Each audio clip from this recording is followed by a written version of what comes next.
നിങ്ങളുടെ വീടുകൾ കമനീയമാക്കുന്നതിന് ഇന്റീരിയർ വർക്കിനുള്ള glass, plywood, wood and door, lock, hardware items എന്നിങ്ങനെയുള്ള ഉൽപ്പന്നങ്ങൾ മിതമായ നിരക്കിൽ മേപ്പാടം എളനാട് റോഡിൽ പ്രവർത്തിക്കുന്ന Ethan glass and plywoods.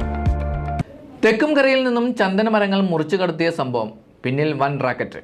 Machad deputy range forest ഓഫീസറുടെ നേതൃത്വത്തിൽ പ്രതി സുലൈമാനെ തെക്കുംകരയിൽ എത്തിച്ച് തെളിവെടുപ്പ് നടത്തി.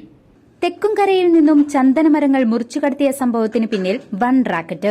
മച്ചാട് ഡെപ്യൂട്ടി റേഞ്ച് ഫോറസ്റ്റ് ഓഫീസറുടെ നേതൃത്വത്തിൽ പ്രതി സുലൈമാനെ തെക്കുംകരയിലെത്തിച്ച് തെളിവെടുപ്പ് നടത്തി.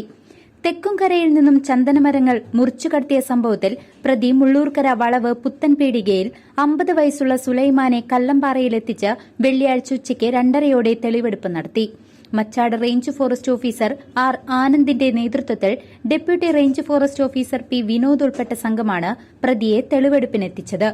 2024 ഏപ്രിൽ 6-ന് തെക്കുംകര തടത്തിൽ വീട്ടിൽ കാർത്തിയായനിയുടെ പറമ്പിൽ നിന്നും ചന്ദനമരം മുറിച്ചു കടത്തിയ സംഭവത്തിലാണ് മുള്ളൂർക്കര സ്വദേശിയായ സുലൈമാനെ തെളിവെടുപ്പിനെത്തിച്ചത്. സംഭവത്തിൽ സ്ഥലമുടമയായ കാർത്തിയായനിയെയും പ്രതി ചേർത്തിട്ടുണ്ട്.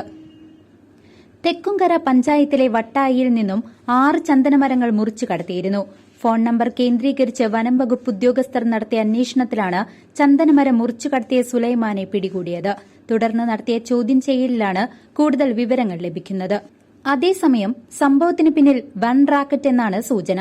സെപ്റ്റംബർ 4-ന് ഒറ്റപ്പാലം റേഞ്ച് ഫോറസ്റ്റ് ഓഫീസറുടെ നേതൃത്വത്തിൽ വല്ലപ്പുഴ ചൂരക്കാട് നിന്നും ചന്ദനം ചെത്തുന്നതിനിടെ 2 പേരെ പിടികൂടിയിരുന്നു.